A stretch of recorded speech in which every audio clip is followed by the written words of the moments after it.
Hello students, welcome to the Precious Notebook channel. Today we are doing the science class 8 lesson number 2 microorganisms and friend and few NCERT exercise.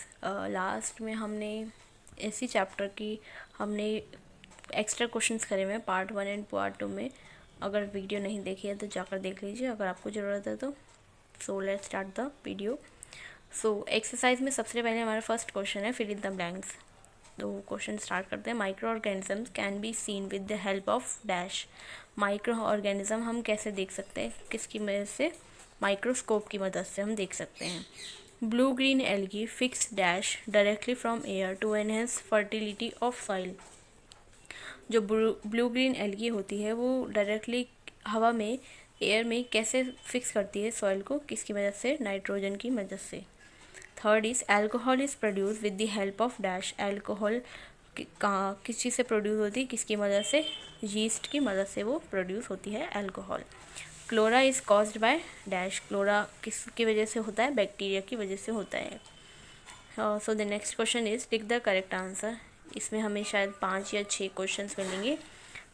So the first is yeast is produce in the production of. अभी ये हमने fill in the blanks में पढ़ा था. Yeast किसकी वजह से produce होता है? Sugar, alcohol, hydrochloric acid and oxygen. हमें किसकी वजह से होता है? ये अल्कोहल की मदद से यीस्ट प्रोड्यूस होता है. Second is the following is an antibiotic. इसमें से कौन सा एंटीबायोटिक है? सोडियम बाइकार्बोनेट, स्ट्रिप्टोमाइसिन, अल्कोहल या यीस्ट.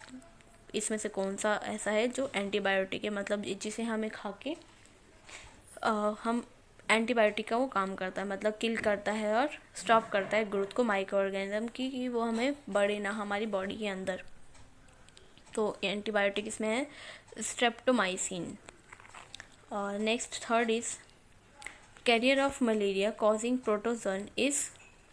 मतलब जो मलेरिया का जिसकी वजह से होता है उस कैरियर का नाम क्या होता है, मतलब किसकी वजह से हमें मलेरिया होता है, कौन से इंसेक्ट की वजह से? First female Anopheles mosquito, cockroach, house fly, butterfly. हमें पता है कि मच्छर की वजह से होता है, तो मॉस्किटो तो हो ही गई, कॉकरोच तो है नहीं, हाउस फ्लाई भी नहीं हो सकता, बटरफ्लाई भी नहीं हो सकता. तो मलेरिया जो होता है वो होता है फीमेल एनोफिलिस मॉस्किटो की वजह से. ये एक नाम है मॉस्किटो का जो फीमेल ही होता है, मलेरिया जिसकी वजह से होता है. Next fourth is the most common carrier of communicable disease is. सबसे ज़्यादातर जो मानी जाती है वो कम्युनिकेबल डिसीज़ कौन सी है, किसकी वजह से होती है? आंट की वजह से, हाउस फ्लाई की वजह से, ड्रैगन फ्लाई की वजह से या स्पाइडर की वजह से. जो कम्युनिकेबल डिसीज़ है वो ज़्यादातर हाउस फ्लाई की वजह से होती है, क्योंकि ज़्यादातर हर जगह हाउस फ्लाई पाई जाती हैं. हाउस फ्लाई मतलब मक्खी, नॉर्मल मक्खी जो देखी होगी सभी ने. Next fifth is the bread और idli dough rise is because of. जो ब्रेड होती है और इडली का डो होता है, मतलब देखा होगा इडली का आटा जो होता है वो किसकी वजह से फूलता है, किसकी मदद से? A heat, grinding, growth of yeast cell या ग्रीडिंग. तो ये किसकी वजह से होता है? Growth of yeast cell. उसके अंदर जब हम यीस्ट डालते हैं तो उसको थोड़ी देर के लिए हम रखते हैं तो वो थोड़ी देर में वो फूल जाता है. और राइजेस का मतलब यही है कि डो फूल जाता है, उस किसकी वजह से होता है? वो growth of yeast cell. Next 6 is the process of conversion of sugar into alcohol is. जो कन्वर्जन होता है मतलब शुगर से अल्कोहल जब बनाते हैं उस प्रोसेस का नाम क्या है? नाइट्रोजन फिक्सेशन, माउल्टिंग, फर्मेंटेशन या इन्फेक्शन. इसका आंसर है फर्मेंटेशन. फर्मेंटेशन में होता है कि प्रोसेस होता है शुगर को अल्कोहल में हम कन्वर्ट करते हैं, उस प्रोसेस को हम बोलते हैं फर्मेंटेशन. नेक्स्ट तो थर्ड मैचिंग है. इसमें एक साइड हमने कॉलम ए है और सेकंड इज कॉलम बी. तो इधर की साइड 1 2 3 4 5 दे रहे हैं. ये 5 जो ब्रैकेट में दिख रहा है ये उधर वाली साइड में कॉजिंग ऑफ मलेरिया वाला. सो बैक्टीरिया का आंसर है कॉजिंग क्लोरा. बैक्टीरिया किसकी वजह से होता है? क्लोरा की वजह से. राइजोबियम जो होता है वो फिक्सिंग ऑफ नाइट्रोजन करता है. लैक्टोबैलिकस जो है वो सेटिंग ऑफ कर्ड करता है. यीस्ट ब्रेड बनाता है, बेकिंग ऑफ ब्रेड. अब प्रोटोजोन जो है वो कॉजिंग ऑफ मलेरिया होता है, मलेरिया की वजह से मलेरिया किसकी वजह से होता है? प्रोटोजोन की वजह से। वायरस का क्या आंसर है? Causing AIDS. I hope matching समझ में आई होगी। यहाँ से हमारे कुछ क्वेश्चन आंसर शुरू होते हैं, जो कि शायद 3 4 5 ही हैं कुछ शायद। तो first is question number 4, can micro organism be seen with necked I? If not, how can they be seen? Micro organism क्या हम अपनी नेक्ड आई से देख सकते हैं? क्या हम अपनी नॉर्मल आइज से देख सकते हैं? इफ़ नॉट, अगर नहीं तो हम कैसे उन्हें देख सकते हैं?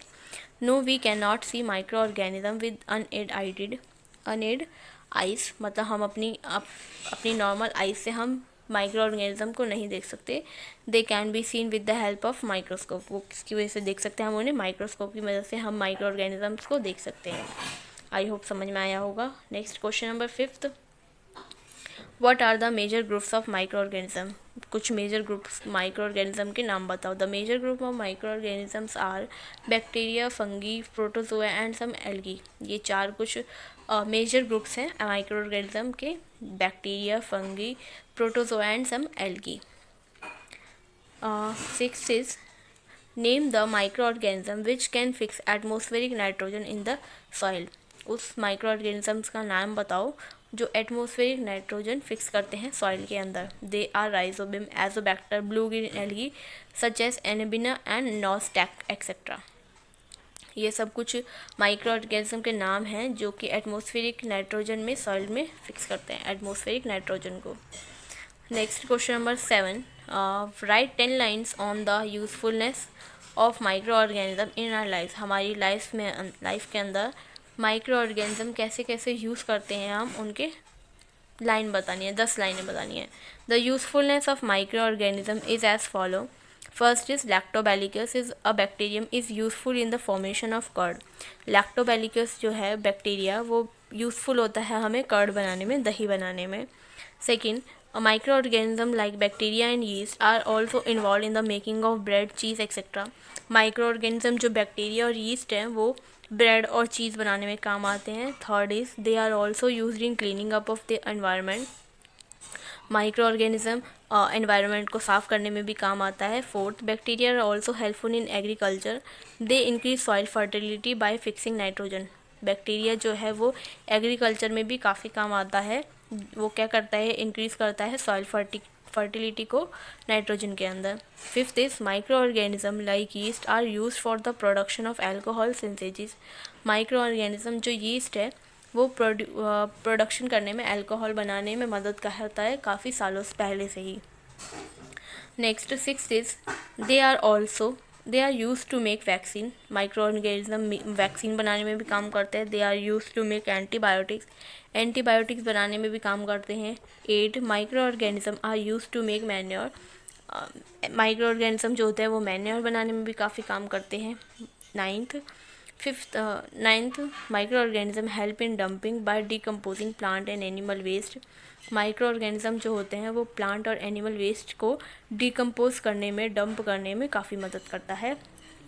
10th, about 50% of atmospheric carbon dioxide is fixed by micro organism algae. हमारे एटमोस्फेरिक कार्बन डाइऑक्साइड का 50% जो है वो फिक्स किसकी वजह से होता है? माइक्रो ऑर्गेनिज्म की मदद से ही होता है।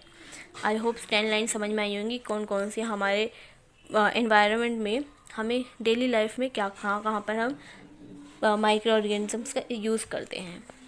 Next question number 8, right up short paragraph on the harmful effect of micro organism. हमें एक शॉर्ट पैराग्राफ लिखना है कि कैसे कैसे इफ़ेक्ट करते हैं माइक्रो ऑर्गेनिज्म हमारी लाइफ के अंदर। The harm caused by micro organism are as follow.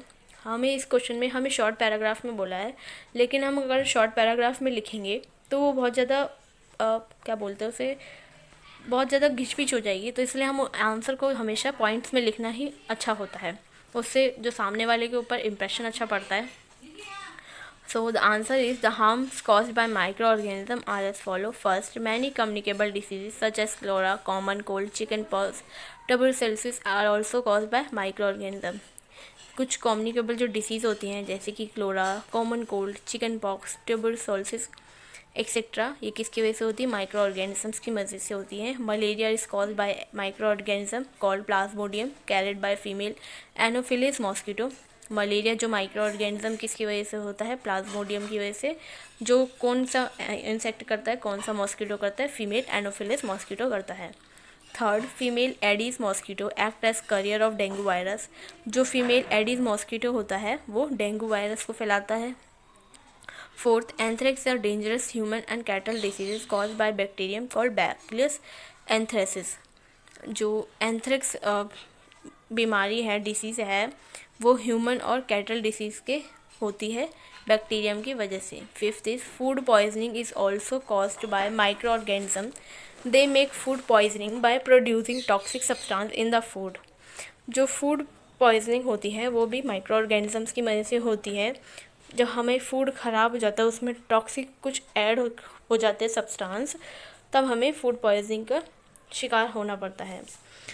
Next, ninth question is what are antibiotics, what precaution should be taken while taking antibiotics.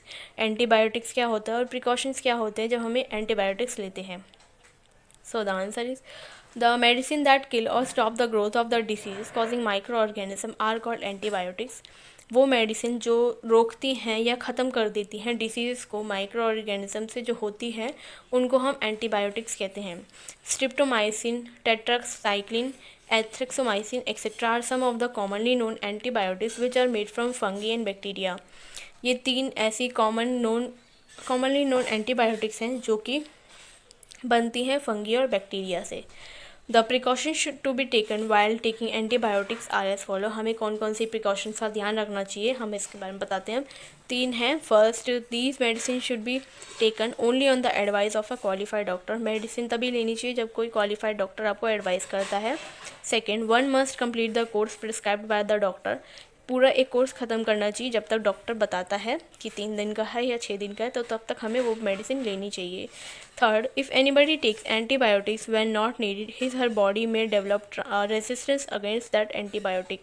अगर हमारी बॉडी को ज़रूरत नहीं होती एंटीबायोटिक्स लेने की और हम तब ले लेते हैं, तो हमारी बॉडी में एंटीबायोटिक्स के थ्रू हमारी बॉडी में रिएक्शन होने लग जाता है, हमारी बॉडी थोड़ी रिएक्ट करने लग जाती है सिचुएशन के अकॉर्डिंग।